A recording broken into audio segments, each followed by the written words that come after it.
حضرت بہلول دانا ہے. زمانہ تھا ہارون رشید کا. کسی نے کچھ شکایت کر دی. ہارون رشید بادشاہ تھا، غصے میں آیا اور کہا بہلول دانا کو پکڑ لاؤ.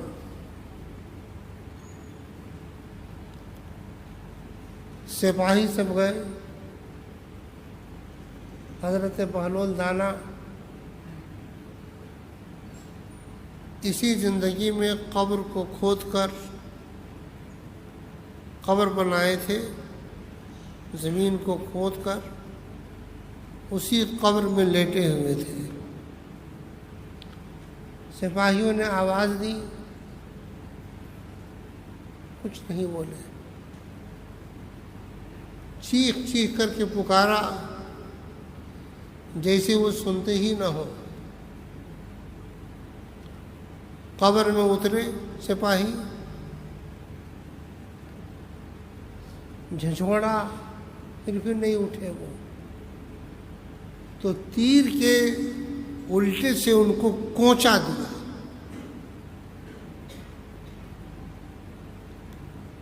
اتنے زور سے کوچا مارا کہ آپ چونک کے اٹھ کے بیٹھ گئے. فرمایا کیا بات ہے؟ امیر المومنین ہارون رشید نے آپ کو بلایا ہے. فرمایا چلو. چلتا ہوں. حضرت بہلول دانا ہارون رشید کے پاس آئے. غصے سے تمتماتا ہوا پوچھا، میرے سپاہی بلانے گئے،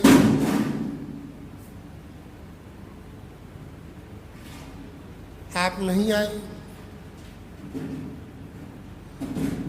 تو بہلول دانا نے بڑی پیاری بات فرمائی.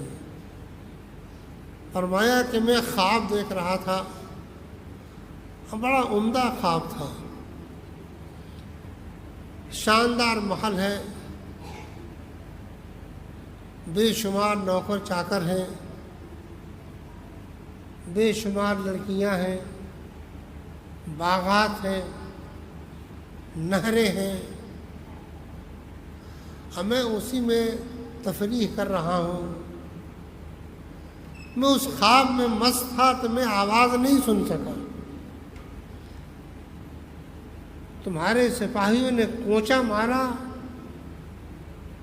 تو بیدار ہوا.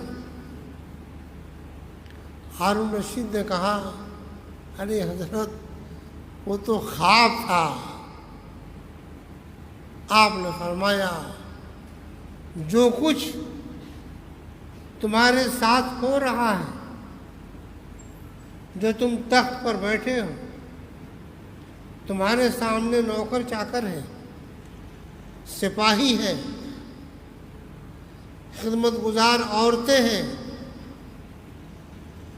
یہ سب بھی تو ایک خواب ہے. جب مرو گے تب تم بیدار ہوگے.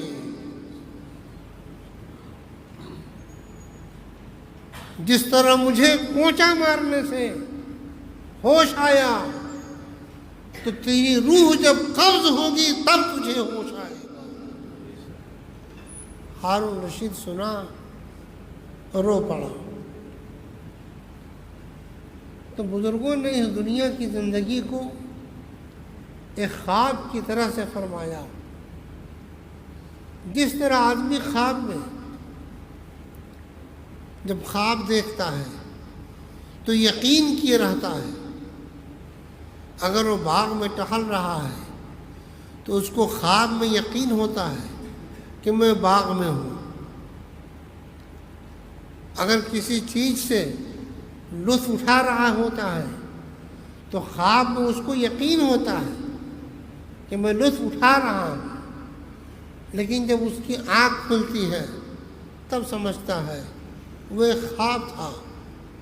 تو یہاں تم جو دنیاوی عیش میں ڈوبے ہو اور یقین کیے ہو کہ یہی میرے لیے سب کچھ ہے، لیکن جس دن تم پر موت طاری ہوگی اب تمہیں یقین آئے گا کہ وہ تو ایک خواب تھا،